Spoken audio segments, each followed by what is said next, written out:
Guys, mao din ni among balay sa probinsya guys.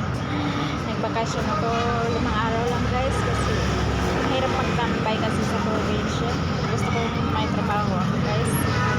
Habang maana pa yung edad natin habang hindi pa matanda. Yan guys, anak ko yun guys, naglinis ng motor niya guys. Tahanan ng aming bahayan. Tsahin ko din yan guys. Pauwi na siya ng bahay nila kasi tapos na yung ano namin. Usap-usapan. Ayun guys. Uwi na siya. Ihatid siya ng pamangkin ko sa bahay nila.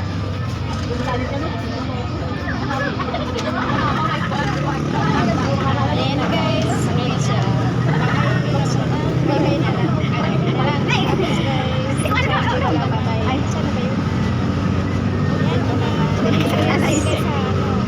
Ayan kapit-bahay namin. Ay mo na tawag ko dito.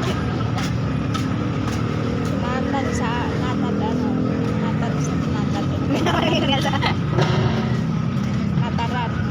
Ibig sabihin yung nataran. Wala na, wala pa rin pala ng Makita na sa computer na yung kanang nasod sa bagawon sa ida?